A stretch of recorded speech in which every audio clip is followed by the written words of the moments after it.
Que el Señor le bendiga en esta tarde, hermano. Así como está puesto de pie, lo voy a invitar a que hagamos una oración para que sea Dios quien hable a nuestras vidas en esta tarde. Padre, te damos gracias porque tú eres bueno. Gracias por tu misericordia, por tu fidelidad, por tu bondad hacia nuestras vidas. En esta tarde venimos delante de ti, Dios, reconociendo que necesitamos el consejo, la instrucción de tu palabra para poder vivir en ella. Dios, pongo mi vida en tus manos, unge mis labios. Que sea tu palabra llegando a las mentes y corazones de cada uno de mis hermanos en este lugar. Que podamos atesorar la palabra, que podamos ponerla en práctica y que podamos darte toda la gloria y toda la honra a través de nuestras vidas. En el bendito nombre de Cristo Jesús. Amén y amén. Puede ocupar su lugar, hermano. Quiero compartir con usted en esta tarde el tema renovación más transformación. Y para compartir o para comenzar con esta enseñanza, me gustaría definir un poco lo que quiere decir la primera palabra que encontramos en las pantallas. La primera palabra que usted ve ahí es la palabra renovación. Las renovaciones son buenas, es una actitud positiva en cierto modo. Y quiero darle la perspectiva cristiana y la perspectiva secular de una interpretación o de lo que una renovación puede ser. La definición de renovación, según un diccionario cristiano, dice: es el proceso de restauración a un nuevo estado, un estado superior cualitativamente a todo lo anterior. Este estado involucra la restauración de la vitalidad, el vigor y la actividad. Eso es lo que como cristianos podemos definir en cuanto a renovación. Pero el mundo secular también tiene su aspecto o su término donde se encuentra la palabra renovación. Según el diccionario de la lengua española, la renovación es la acción y resultado de adquirir en una persona, es decir, en usted, en la persona que está enseguida de usted, en el pastor, en mí, de adquirir en una persona un aspecto que lo haga parecer nueva. Renovación es esa acción y resultado de hacer parecer nuevo. Ese es el propósito de una renovación. Ahora, nosotros encontramos y entendemos que hay diferentes tipos de renovaciones. ¿Cuántos de aquí han hecho una renovación a su casa? ¿Cuántos de aquí han hecho una renovación en el exterior de su casa? Que la han pintado, que le pusieron un arbolito. Yo en casa tenía uno que le gustaba mucho cambiar las palmeras y seguir cambiando las palmeras. No les digo quién es porque el pastor se enoja después. Pero nos gusta hacer renovaciones. Hay renovaciones a la casa, renovaciones interiores a la casa, que ahora quiero el baño más acá, que ahora quiero ampliar el cuarto. Pero dentro de las renovaciones también podemos renovar los autos. Tal vez si uno siente que el auto ya está muy pasado de moda o que ya se ve mal, uno dice: voy a renovar y lo voy a pintar. Y uno pinta el carro y llegan las personas y dice: hasta parece nuevo. Porque el propósito de la renovación es hacer parecer que algo es nuevo. Hay renovación de actitud también. Yo le aseguro que usted no tiene el mismo pensamiento al pensamiento que tenía hace 5 años, hace 10 años. Los que ya son adultos que se encuentran con anécdotas, con fotografías o con historias de la adolescencia, uno dice: ¿cómo es posible que me vestí así? ¿Cómo es posible que pensaba esto? Uno puede encontrar cartas o relatos escritos de cuando usted era joven o adolescente y usted puede decir: ¿cómo es posible que yo escribí esas cosas? Porque a través del tiempo usted se ha ido renovando y cada renovación hace que usted parezca una persona nueva. Y dentro de estas renovaciones también hay renovaciones de la apariencia. Le quiero hacer esta pregunta: ¿cómo se sentiría usted, hermano, llegando aquí a la iglesia, si viniera vestido como se vestía hace 20 años?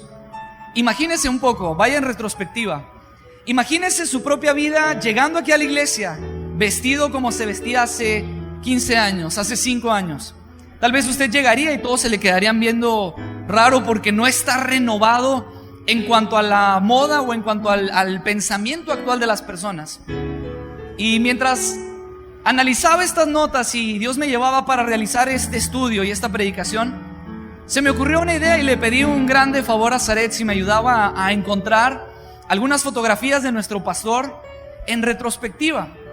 Y quiero que veamos algunas imágenes de cómo se veía el pastor y cómo se ha ido renovando el pastor. Ese es el pastor, no soy yo, Cualquier parecido es coincidencia. Pero imagínense el pastor llegando con ese saco en un domingo como hoy.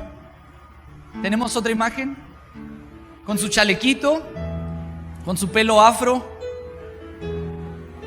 Pero el pastor no se quedó ahí y dijo: yo tengo que renovarme, la moda va cambiando, la renovación es constante, yo tengo que conseguir combinaciones o contrastes en mi manera de vestir que resalten, que marquen una renovación. Y el pastor todavía fue más allá. Dijo: necesito conseguir unas corbatas de esas delgaditas que se andan usando, de esas corbatas que son moda. Tenemos otra imagen por ahí.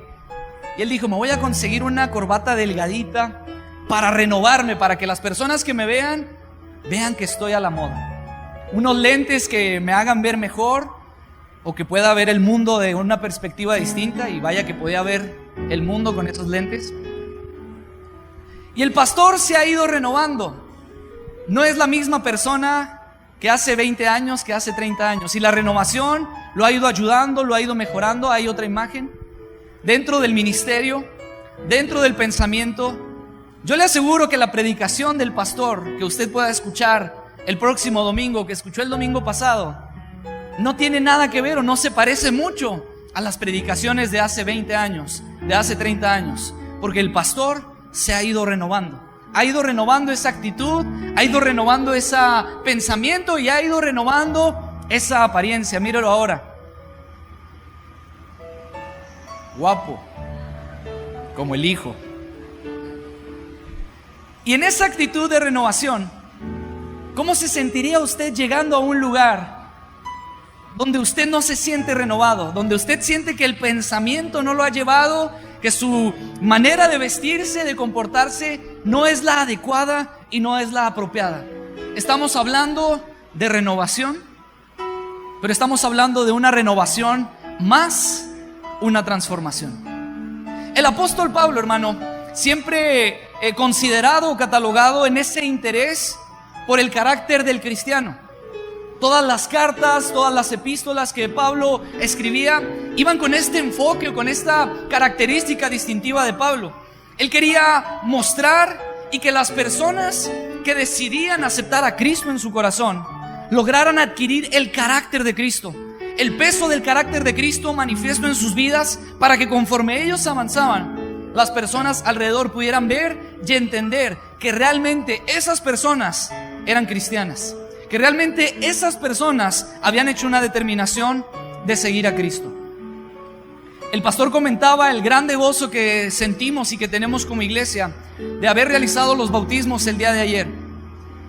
La presencia de Dios tan especial en medio de las aguas y el toque del Espíritu Santo haciendo un momento tan emotivo y tan solemne, marcando nuestras vidas. Pero algo que me impresionaba y que me llamaba mucho la atención es, antes de bajar a las aguas bautismales, cada una de las 13 personas que habían decidido y que habían optado por el compromiso y seguir en ese paso de obediencia para bautizarse, escuchar cada uno de los testimonios fue algo especial. Escuchar cómo ellos vivían su vida, encontraron a Cristo y decidieron cambiar su vida. Decidieron renovar su vida, decidieron renovar el pensamiento con una transformación. Ver cómo ellos, ante la iglesia que estábamos en ese lugar, decían: doy este paso de obediencia por lo que Dios es, por lo que Cristo hizo en mí y por lo que yo quiero hacer y servir para Cristo. El apóstol Pablo escribe en su carta a los romanos, a la iglesia que está en Roma, y voy a invitarlo ahí en su lugar a que me acompañe al capítulo 12 de Romanos. Vamos a leer el versículo 2. Romanos capítulo 12, versículo 2.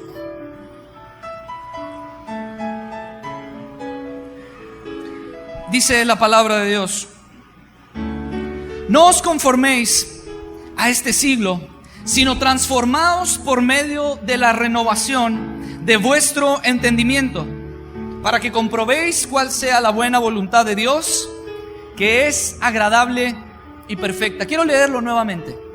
No os conforméis a este siglo. ¿Qué dice la palabra? Sino que transformaos por medio de la renovación de vuestro entendimiento, para que comprobéis cuál sea la buena voluntad de Dios. Y esta buena voluntad de Dios es agradable y perfecta. Hermano, estamos hablando del carácter cristiano, del deber y responsabilidad que adquirimos cuando decidimos entregar nuestras vidas a Cristo. En su Biblia, arriba del capítulo 12, usted va a encontrar un título en negritas, y ese título dice deberes cristianos. Dentro de estos deberes cristianos, dentro de esa responsabilidad que hemos adquirido, está esta exigencia que el apóstol Pablo muestra a la iglesia en aquellos tiempos, pero es una exigencia que se extiende a través del tiempo porque es palabra de Dios y llega hasta usted y hasta mí. Aquellos que hemos decidido entregar nuestra vida a Cristo, aquellos que hemos decidido entregar nuestro corazón al Señor, aquellos que hemos bajado a las aguas bautismales, aquellos que hemos marcado esa declaración de decir: he muerto para el mundo, ahora vivo para Cristo. Aquellas personas que hemos tomado esa decisión, la palabra de Dios nos muestra una exigencia en la que usted y yo debemos de caminar y en la que usted y yo debemos de avanzar. El versículo 1 del capítulo 12 habla de la forma en la que debemos presentarnos delante de Dios, la forma en que nuestro cuerpo se ofrece o se presenta delante de Dios como un sacrificio. Pero me gustaría que en esta tarde hiciéramos énfasis en este versículo 2, que estudiáramos las verdades interesantes, las verdades tan relevantes que esta palabra habla. Porque mire, hermano, esta palabra, este versículo nos habla de palabras tan claves como el conformismo, la transformación, nos habla de renovación, nos habla de entendimiento, y todo esto como resultado nos lleva a una buena voluntad de Dios. Y es algo interesante porque muchas veces como creyentes pensamos que la voluntad de Dios se adapta a lo que nosotros queremos. Es decir, yo escojo, yo elijo hacer esto y espero que la voluntad de Dios se amolde y se adapte a lo que yo quiero hacer. Pero quiero que a través de estos pasajes veamos la perspectiva y cómo dentro de esta exigencia Dios nos muestra que la voluntad de Dios es más allá. Quiero que a través de este versículo veamos los aspectos que contempla este pasaje. Número 1, nos habla de conformación. La Escritura dice: no os conforméis a este siglo.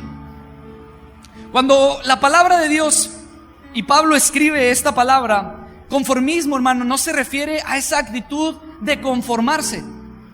Lo que quiero decir es que no se refiere a esa actitud de decir: ya, pues así está bien, así vámonos. O esa actitud de cuando uno está haciendo un trabajo y que se desespera, se cansa tanto de estar haciendo ese trabajo, que llega un momento en el que, aunque no esté bien, uno ya está tan cansado, tan fastidiado, que uno dice: ya, así que se quede, hombre, no se ve tan mal. Ya, sí, ya vamos a la siguiente parte. Y uno llega a esa actitud de conformarse. Pero cuando el apóstol Pablo escribe esto, esa palabra conformismo no habla de esa actitud de conformarse, sino de una actitud de tomar la forma de conformarse, tomar la forma, adquirir la forma, hacerse ver o parecer a lo que el mundo le está ofreciendo. La exigencia que el apóstol Pablo habla a la iglesia se extiende hasta nuestros días, y la exigencia es no vivir al estilo del mundo. Literalmente está diciendo: no te acomodes, no te amoldes. Mire, en este tiempo de calor creo que a la mayoría de nosotros nos gusta cuando vamos a tomar el vaso de Coca-Cola o algún refresco o el vaso de agua, nos gusta que esté bien helada. Y lo que hacemos es que vamos al congelador y sacamos los hielitos y los echamos en el vaso. Bueno, para que esos hielitos puedan estar en esa forma, usted tiene que tener un molde. En ese molde usted agarra el agua que está líquido todavía y lo vierte en ese molde, lo pone en el congelador, y cuando lo saca es un hielo que tiene una forma. Esa forma se congeló y ahora usted puede depositar el hielo en el vaso. Lo que Pablo le está diciendo, hermano, a la iglesia, y lo que nos habla a usted y a mí hasta el día de hoy es: no tomes la forma de este mundo. Así como el agua cae en ese molde, tú no te amoldes a la figura de este mundo, no te amoldes a la forma de este mundo, no te amoldes al pensamiento de este mundo, no tomes la forma o el molde que este mundo te está ofreciendo, a su esquema, a su sistema de criterios y a su sistema de actitudes. La frase griega que encontramos en este pasaje es literalmente: no se amolden. No te amoldes a lo que el mundo está ofreciendo. Y sucede algo interesante, porque dentro de todo el Nuevo Testamento, esta palabra solamente se encuentra en Romanos capítulo 12 y se vuelve a encontrar única y exclusivamente en la primera carta de Pedro, el capítulo 1, versículo 13 al 16. Voy a invitarlo a que me acompañe en su Biblia. Primera de Pedro, capítulo 1, versículo 13 al 16. Dice la palabra de Dios: por tanto, ceñid los lomos de vuestro entendimiento, sed sobrios y esperad por completo en la gracia que os traerá cuando Jesucristo sea manifestado. Como hijos obedientes, y aquí aparece la palabra, no os conforméis, es decir, como hijos obedientes, no te amoldes a los deseos que antes tenías estando en vuestra ignorancia, sino como aquel que os llamó es santo, sed también vosotros santos en toda vuestra manera de vivir, porque escrito está: sed santos porque yo soy santo. No te amoldes, no tomes la forma del recipiente que el mundo te está ofreciendo. No adquieras la forma de pensamiento, de actitud y de sugerencia que el mundo te está ofreciendo. Y Pablo dice: no te amoldes, no tomes esa forma de este siglo, de este mundo, de este pensamiento. Yo le pregunto a usted, ¿cuál es la forma de pensar de este mundo? ¿Cómo es que este mundo ve las cosas en este momento? La palabra de Dios ha sido bien clara y específica desde un principio. Y los principios y valores que encontramos en la palabra, el mundo y la renovación del mundo y la renovación de pensamiento del enemigo y de las personas que viven en este mundo, han tratado de renovar los principios que encontramos en esta escritura. Principios que a lo malo Dios le dice: esto es pecado, seguirá siendo pecado, y hasta que yo vuelva seguirá siendo pecado. Pero el mundo, en esa renovación de intención por ser mejores, por innovar, por ser creativos, empiezan a cambiar el aspecto o el argumento y lo importante de cada una de las frases o de cada una de las instrucciones que Dios dejó a través de su palabra. El mundo ha cambiado los principios, ha cambiado los términos con un juego de palabras. La Biblia nos dice que el divorcio no está bien delante de los ojos de Dios. Esa palabra ni siquiera debería existir en el vocabulario de un creyente, de un cristiano. Pero ahora el mundo ya no le llama divorcio, ahora le llama incompatibilidad de caracteres. Dice: es que tú eres distinto a mí, yo soy distinto a ti, vivimos bien un tiempo, pero ya cada quien está tomando un rumbo distinto. Chao, chao, nos vemos. Y usted se puede dar cuenta en los medios, en la televisión, que las grandes figuras que uno ve en la tele, o personas que son reconocidas a nivel mundial, ellos se casan, se divorcian, se casan, se divorcian, como si no hubiera ningún problema. Porque ellos dicen: es que solamente es una incompatibilidad de caracteres, o sea, no es igual a mí, al principio así era, ya no es, mejor ya no. Y al pecado le cambian el nombre. La Biblia dice que Dios instituyó el matrimonio, y la Biblia es bien clara, dice: el matrimonio será entre un hombre y entre una mujer, no más. Pero ahora el mundo, en su pensamiento renovado, dice que puede haber un matrimonio gay, que puede haber un matrimonio homosexual. Y antes de querer tacharlos o juzgarlos, ellos dicen: es que esto se llama diversidad de género. No hay problema, hay que respetarse. Si un hombre quiere estar con un hombre, tienes que respetarlo. Si una mujer quiere estar con una mujer, tienes que respetarlo. Y el mundo, en su renovación, van cambiando y desbaratando todos los principios que Dios alguna vez estableció en su bendita palabra. Al aborto ahora le llaman derechos humanos. La mujer decide qué hacer con la criatura que lleva adentro. De aborto, de asesinato, ahora le llaman derechos humanos. Respeta su decisión, respeta su criterio. A las relaciones sexuales entre adolescentes y jóvenes le llaman educación sexual. Tú puedes tener sexo con quien quieras, a la hora que quieras, a la edad que tengas, solamente protégete. Y esa es la educación sexual que en las escuelas ahora se está enseñando. Principios, enseñanzas, palabras que están fuera de lo que Dios estableció. Una renovación del pensamiento en el mundo que llega a un punto en el que nos hace toparnos con la verdad de Dios.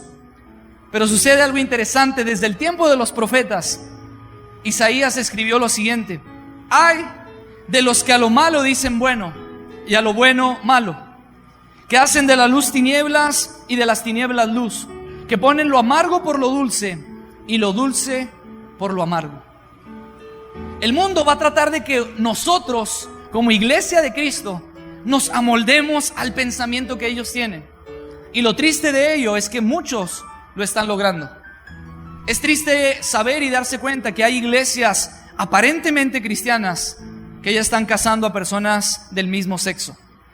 Y uno dice, ¿cómo es posible eso? ¿Por qué? Porque fueron amoldándose, fueron tomando la forma de este siglo, fueron tomando la forma del pensamiento y de criterio de este mundo. Y la exigencia de Pablo se extiende hasta nuestros días, porque es una exigencia que nos corresponde a usted y a mí como hijos de Dios. No amoldarnos a este mundo, no tomar la forma de pensamiento. Y hay algo interesante en ello, porque el versículo 12 dice, no te amoldes. Porque Pablo sabía que sin duda íbamos a tener contacto con las personas de este mundo, que sin duda íbamos a tener roces, que íbamos a tener charlas, conversaciones, que íbamos a tener en algún momento o en alguna circunstancia, vamos a tener que toparnos, hablar, convivir y compartir tiempo con las personas que aún no conocen de Dios. Y él dice, no les estoy pidiendo que se aparten, pero necesito que entiendan que no se hagan como ellos, que no se amolden a su manera de hablar, que no se amolden a su manera de pensar. Y esto en una ocasión se lo había dicho. Nosotros como seres humanos somos influenciables 100%. Usted puede vivir o compartir tiempo con una persona y cuando menos se dé cuenta va a estar hablando igual que esa persona, va a usar las mismas palabras que esa persona, va a usar los mismos términos que esa persona.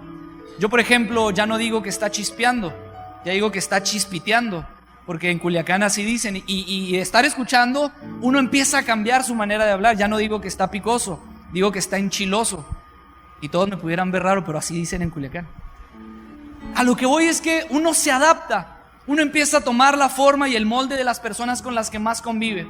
Y lo que Cristo dijo es, no ruego que los quites del mundo, sino que los guardes del mal. El mundo va a querer influenciarnos completamente. El mundo va a querer que adaptemos la forma de este siglo, pero usted y yo debemos entender que nosotros no debemos tomar esa forma.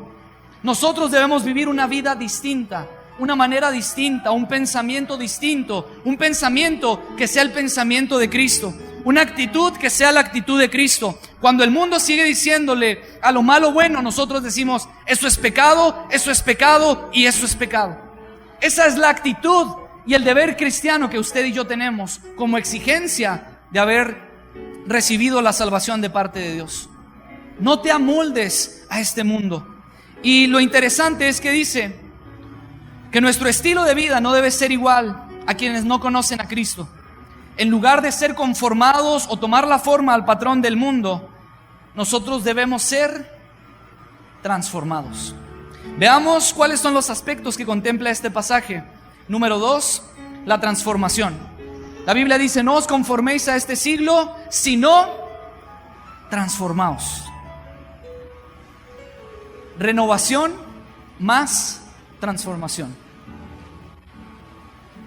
Una transformación que es por medio de una renovación de nuestro entendimiento. Y cuando uno lee estas palabras, no sé si a usted le ha pasado y ha llegado a este versículo de Romanos, como que es un juego de palabras que lo hacen batallar un poquito en digerir o entender la idea, porque dice, es una transformación mediante renovación del entendimiento. ¿A qué se refiere esto? ¿Qué quiere decir esta renovación? Habiendo definido, hermano, lo que es una renovación, y se lo vuelvo a repetir según los diccionarios, la renovación es tratar de que las cosas parezcan nuevas. En una renovación usted hace que las cosas parezcan nuevas, luzcan como nuevas. Es bueno renovarse. ¿Cuántos dicen amén? Es bueno renovarse. Pero la verdad es que no basta con solo renovarse. La renovación es buena dentro del carácter cristiano, pero la exigencia avanza un poco más. Porque renovarse lo puede hacer cualquiera. Uno puede renovarse en cuanto a la forma de vestir, uno puede renovarse en cuanto a la actitud, uno puede renovarse en cuanto al pensamiento. Pero quiero decirle esta frase que me llamó mucho la atención. Renovación. Y en vez del más que usted ve en las pantallas, escriba la palabra sin. Y le llevo a esto: renovación sin transformación es moda. Una renovación sin transformación es una simple moda. Es decir, sigo la corriente, sigo el patrón de las personas. Cuando salió las noticias de los matrimonios homosexuales, hubo una corriente en Facebook y en las redes sociales que decía: digo sí al amor. Era un hashtag o una corriente popular dentro de las redes sociales que iban a favor del matrimonio gay, a favor del matrimonio entre hombre y hombre y mujer. Y lo triste es que yo me empecé a dar cuenta que muchos cristianos en su Facebook empezaban a poner sí al amor, porque veían que todo el mundo lo estaba haciendo, porque todo el mundo lo estaba poniendo, y para no quedar fuera yo también pongo sí al amor. Una renovación de pensamiento sin transformación es simple moda. Por eso la exigencia como creyentes va más allá de una simple moda, va más allá de una simple renovación, es una transformación. Estas palabras se acercan hasta nuestros días. Necesitamos algo que nos cambie, algo que nos haga distintos. Y como cristianos es entonces donde nos encontramos con lo que Cristo hizo por nosotros. Él murió en la cruz del Calvario, resucitó al tercer día, está a la diestra del Padre intercediendo por usted y por mí. Y déjeme decirle esto: el mundo te va a ofrecer renovación, pero solo Cristo te puede transformar. El mundo va a renovar tu forma de pensar, pero Cristo va a cambiar tu vida por completo. El mundo te va a hacer ver las cosas de una forma bien, de una forma nueva, pero solamente Cristo te hace nuevo. Solamente Él tiene el poder y la capacidad de que tú seas una nueva criatura. Dale un aplauso al Rey de Reyes y Señor de Señores.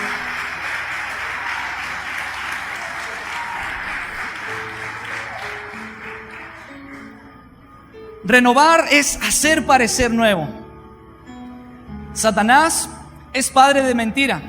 Y una de las características que tiene Satanás es que siempre quiere imitar el modelo de Dios. Siempre quiere imitar lo que Dios hace. Pero todos los intentos de Satanás solo llegan a algo parecido. Solo llegan a hacer parecer que las cosas están nuevas. Pero Cristo es el que trae la transformación a nuestras vidas. De modo que si alguno está en Cristo, dice la palabra de Dios, nueva criatura es. Las cosas viejas pasaron, he aquí, todas son hechas nuevas. Una transformación completa. No dice la mitad de tu vida ha sido hecha nueva. Solo tu carácter fue hecho nuevo. Solo tu manera de pensar fue hecho nuevo. Dice, las personas que están en Cristo son nuevas criaturas. Las cosas viejas pasaron, todas son hechas nuevas. Bendito sea el nombre de Cristo Jesús. Porque en medio de una renovación dentro de este mundo, Él es el único que tiene la capacidad de transformarnos. Él es el único que tiene la capacidad de hacernos más como Él. Esta transformación que habla la Escritura, hermano, se refiere a una transformación en un acto continuo. Es decir, no se trata de una transformación que fue y que ya es, y ya no se necesita más. La palabra o la instrucción sobre esta transformación es que indica una acción continua. Es decir, es un proceso de transformación que es, pero sigue siendo. Estamos siendo transformados por lo que Dios es y por lo que Dios quiere que seamos. Y esta constante renovación, la Escritura dice que es por medio de nuestro entendimiento.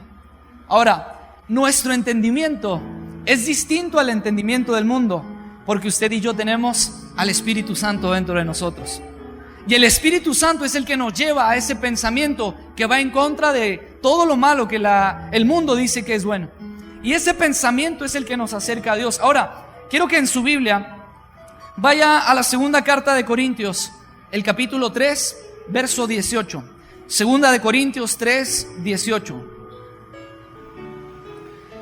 Dice la palabra: por tanto, nosotros todos, mirando a cara descubierta como en un espejo la gloria del Señor, y fíjese lo que dice, somos transformados de gloria en gloria en la misma imagen, como por el Espíritu del Señor. Quiero que deje su Biblia abierta por un momento ahí, y que en esa versión comparemos este mismo pasaje con otras dos versiones. La Nueva Versión Internacional dice de la siguiente manera: así, todos nosotros, que con el rostro descubierto reflejamos como en un espejo la gloria del Señor, y vuelve a decir esta palabra, somos transformados a su semejanza, con más y más gloria por la acción del Señor, que es el Espíritu. Una versión más, la traducción lenguaje actual, dice de la siguiente manera: y nosotros no tenemos ningún velo que nos cubra la cara, no hay un efecto, no hay un filtro que esté en nuestra cara. Dice, somos como un espejo que refleja la grandeza del Señor, quien cambia nuestra vida gracias a la acción de su Espíritu en nosotros, y cada vez nos parecemos más a Él. Cuando nosotros somos constantemente transformados por el pensamiento que es guiado por el Espíritu Santo, usted y yo, el resultado que obtenemos es que nos parecemos más a Cristo. Es como si un espejo estuviera reflejando la luz del sol. La Biblia dice, somos como un espejo que refleja la gloria de Dios. Las personas que están a nuestro alrededor se dan cuenta de que nosotros estamos viviendo en una constante renovación.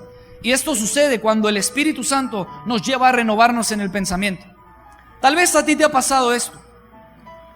Hay una persona que se te ha acercado, o más personas que se te han acercado y te han dicho, es que tú tienes algo distinto. No sé qué es lo que tienes, pero tu forma de pensar es diferente. Tu forma de hablar es diferente. Yo me he dado cuenta de que tú no usas malas palabras. Yo me he dado cuenta de que siempre antes de que vas a comer algo, cierras tus ojos y como si estuvieras hablando con alguien. Yo me he dado cuenta de que a ti te va bien y que no te comportas como se comportan todos. Quiero decirle que eso es el reflejo de la gloria de Dios. Las personas se dan cuenta de que tú estás siendo transformado por medio del entendimiento y del pensamiento del Espíritu Santo, y las personas lo comprueban. Y las personas van más allá, porque ellas se acercan y te dicen, mira, yo sé que tú estás más cerquita de Dios. Ora por mi papá. Ora por mis papás porque están teniendo problemas. Personas que no conocen de Cristo. Ora por mi hijo porque no ha llegado a la casa. Ora por mi hermano porque tiene 3 días sin aparecer. ¿Por qué se acercan a usted? Porque usted está siendo transformado y la gloria de Dios está siendo reflejada en su vida como un espejo. Pero ¿qué pasa si en vez de reflejar la gloria de Dios, usted y yo tomamos la forma de este mundo? Nos amoldamos y tomamos la forma de este mundo. ¿Qué es lo que vamos a reflejar a las personas? ¿Vamos a reflejar malas palabras? ¿Vamos a reflejar malos pensamientos? ¿Vamos a reflejar actitudes en doble sentido? ¿Vamos a manejar actitudes en cuanto al pensamiento del mundo? Y vamos a estar dejando de reflejar la gloria de Dios. Yo le pregunto a usted, ¿qué prefiere? ¿Ser el reflejo del mundo o ser el reflejo de la gloria de Dios? ¿Ser el reflejo de lo que el mundo piensa o ser el reflejo de lo que Dios quiere? La Biblia nos habla de una renovación que tiene que ser constante, de una renovación que tiene que ir más allá, de una renovación que es día a día a día.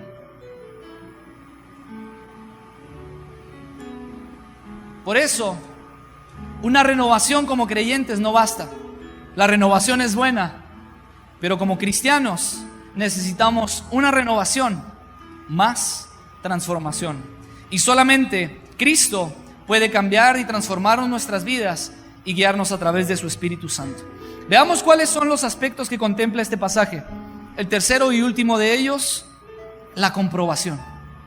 Dice la Escritura, no os conforméis a este siglo, sino transformaos por medio de la renovación de vuestro entendimiento. Y fíjese lo que dice, para que comprobéis cuál sea la buena voluntad de Dios, que esta voluntad es Ayúdeme, que es agradable y perfecta.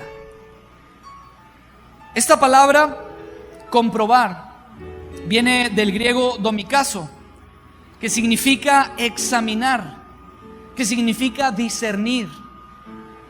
Yo le decía al principio, no es lo mismo que nosotros en nuestras decisiones, en nuestra actitud y en nuestra manera de pensar, tratemos de encajar la voluntad de Dios en lo que hemos hecho. Lo que la Biblia dice es que nosotros no nos amoldamos a lo que el mundo ofrece. Nosotros no nos guiamos por lo que el mundo ofrece, sino que nos transformamos por medio de Cristo y de su Espíritu Santo. Y cuando hacemos esto, entonces podemos examinar, podemos discernir y podemos comprobar cuál es la voluntad de Dios. Es decir, llega un punto en el que yo estoy y sé qué decisión tomar, porque sé que la decisión que tome va a ser una decisión que agrada a Dios. Quiero hacer esta pregunta que yo sé que es más que obvia, pero tal vez hay muchos hombres que todavía no la saben. Y quiero preguntarle a las damas, a las mujeres aquí, ¿a cuántas de ustedes les gusta comprar zapatos? Levante su mano.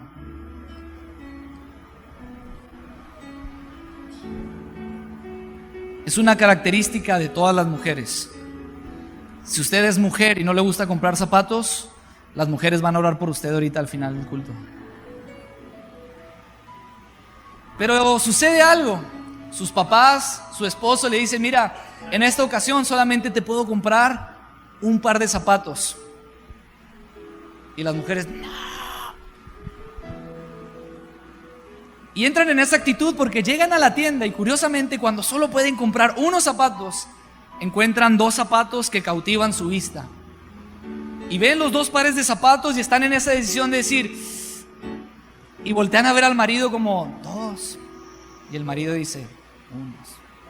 Y casi le dan ganas de agarrar uno de cada uno para que traer los dos y que se vean los dos. Pero solamente puede adquirir uno. Lo que quiero decirle es que nadie va a tomar la decisión de los zapatos que usted va a comprar más que usted. Ahora, se puede probar los dos zapatos y los dos zapatos se le van a ver muy bien. Los dos zapatos le van a quedar muy bien. Los dos zapatos van a ser muy cómodos. Pero usted tiene que decidir cuál de esos dos zapatos va a escoger. Cuando hablamos de la voluntad de Dios, de la buena voluntad de Dios, que es agradable y que es perfecta, nos lleva al punto de entendimiento de decir, mira, tú que eres un cristiano, tú que has aceptado a Cristo, el deber y la exigencia como cristiano es que no te amoldes al mundo, que te transformes y que cuando llegues al punto de tomar una decisión como un creyente maduro, no vas a tener que andar, oiga pastor, ¿y hago esto o hago aquello? Oye, ¿hago esto o hago aquello? Oye hermano, ¿tú me hago esto o hago aquello? Cuando tú llegas a ese punto de madurez espiritual, tú vas a poder discernir y entender cuál es la voluntad de Dios. Es decir, ¿a Dios le agrada que haga esto o a Dios no le agrada que haga esto? Y hablamos de una palabra que es tan especial porque dice agradar. Mire, yo cuando estaba en la primaria, y no lo digo con mucho orgullo, pero cuando yo estaba en la primaria, yo era un niño muy inquieto y el estar sentado en las bancas y escuchar a los maestros resultaba muy difícil para mí. Yo tenía que andar moviéndome, incluso tenía una técnica cuando ya estaba muy aburrido. Yo agarraba mi lápiz, eran los que me sentaban más atrás. Agarraba mi lápiz y cuando estaba demasiado aburrido aventaba el lápiz hasta adelante. ¡Pum! Y pues como el lápiz estaba hasta adelante, ahí voy caminando y la maestra dando clases. Omar, ¿qué estás haciendo aquí? Vengo a recoger mi lápiz. Pues ya recogía mi lápiz y ya para mí era un descanso en medio de ese aburrimiento. Entonces, por esas razones, no era un estudiante deslumbrante o que tuviera calificaciones muy buenas. Y por eso le digo, no lo digo con mucho orgullo. Pero cuando yo sacaba una buena nota, cuando yo sacaba una buena calificación, ¿qué cree que hacía? Yo iba a mi casa y le enseñaba con orgullo a mis papás, me saqué este 10. Y eso a mis papás les agradaba. Ellos estaban contentos porque yo había tomado una buena decisión. Había estudiado, había contestado correctamente el examen y al haber tomado una buena decisión, había tenido un resultado que a ellos les estaba agradando. Yo quiero preguntarte, ¿no te gustaría que las decisiones que tú tomes, que el camino que tú tomes, agraden a Dios? Que cuando digas sí, ese sí agrade a Dios. Que cuando digas no, ese no agrade a Dios. Cuando hablamos de comprobación de la voluntad de Dios, está hablando en una actitud no de conocimiento, no de decir, yo sé cuál es la voluntad de Dios. Sí, la voluntad de Dios es buena, agradable y perfecta. No habla en un sentido de conocimiento, habla en un sentido de experiencia. De decir, yo vivo, disfruto, camino en la voluntad de Dios. Porque el Espíritu Santo es el que me ayuda y me lleva a discernir entre toda verdad y entre toda justicia. A este que le tengo que decir no, le voy a decir no, porque eso agrada a Dios. A este que le tengo que decir sí, le voy a decir sí, porque eso agrada a Dios. Y es conforme nosotros vamos entendiendo y sobre todo experimentando lo que es la voluntad de Dios. Esta voluntad se caracteriza mediante 3 expresiones: es buena, es agradable y es perfecta. Es buena en el sentido de que es lo mejor en los propósitos de Dios y en última instancia para nuestros propósitos. Se lo explico así: si es bueno para Dios, ¿qué cree que va a ser para usted? Si para Dios es bueno, ¿qué cree que va a ser para usted? Y la Escritura va más allá. No solamente es bueno, sino que es agradable. Es la misma palabra que se utiliza en el versículo 1 del capítulo 12, en la forma en que nosotros debemos presentar nuestro cuerpo delante de Dios en un sacrificio agradable a Dios.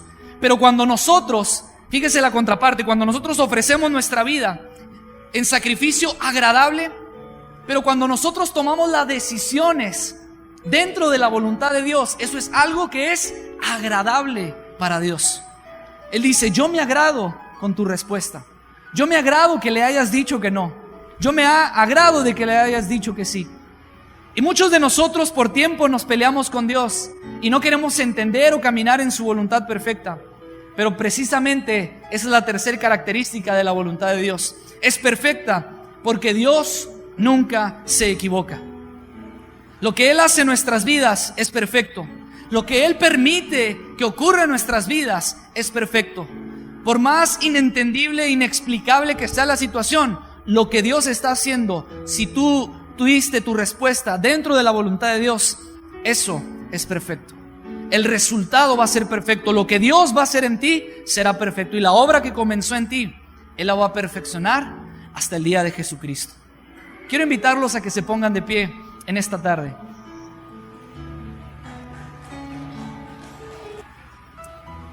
Aunque vivimos dentro de este mundo, no debemos conformarnos a la imagen, al patrón, al modo de vivir que nos enseña este mundo.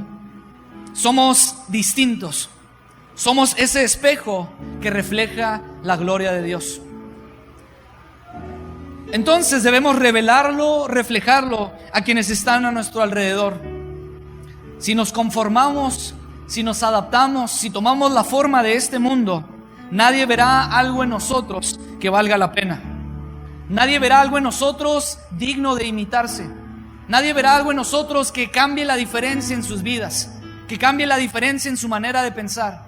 Aunque se estén perdiendo en los vicios, aunque se estén perdiendo en el pecado, si nosotros nos adoptamos a la forma del mundo, no va a haber nada digno en nosotros de imitar. No va a haber nada que ellos quieran hacer para parecerse a nosotros. Hemos recibido, usted y yo, una mentalidad que nos permite discernir cuál es la voluntad de Dios. Y vivir como hijos de Dios es vivir sometidos a esa voluntad.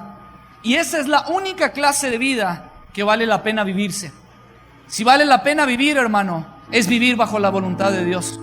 Si vale la pena vivir, es vivir bajo lo que Dios quiere para nuestras vidas. Y esa es la única manera en la cual otros verán la gloria de Dios en nuestras vidas. Yo te pregunto, a las personas que están a tu alrededor, a tu familia, a tus amigos, a tus seres queridos, ¿estás reflejando la gloria de Dios o estás reflejando la gloria del mundo? ¿Tus acciones están dentro de la voluntad de Dios o están dentro de la voluntad del mundo? Y me gustaría cerrar con esta pregunta antes de pasar al altar. ¿Cuánto tiempo has vivido sin probar la buena, agradable y perfecta voluntad de Dios? ¿Cuántos errores has cometido por no saber discernir qué respuesta dar? ¿Cuántos dolores de cabeza has padecido por no caminar en la voluntad de Dios? ¿Cuántas noches sin sueño has tenido que pasar por no haber entendido la voluntad de Dios? Lo más interesante de esto es que esta transformación sigue ofreciéndose hasta el día de hoy. Necesitamos que el Espíritu Santo renueve nuestro entendimiento, pero que Cristo siga cambiando nuestras vidas. Que lleguemos al punto de tomar la decisión y que la decisión que tomemos sea la correcta dentro de su voluntad. Porque esa voluntad va a ser buena, va a ser agradable y va a ser perfecta. Quiero invitarlo a que pase un momento a este altar y que juntos demos gracias a Dios por esa buena voluntad. Tal vez hay personas que llegaron a este domingo pidiendo una respuesta al Señor y Dios te dice: renueva tu manera de pensar por medio del Espíritu Santo y entiende qué es lo que quiero que tú hagas. Tal vez muchas personas llegaron peleándose con Dios diciendo: Dios, ya no puedo más, ¿qué es lo que quieres que yo haga? Y lo único que Dios te dice es: quiero que vivas en mi voluntad.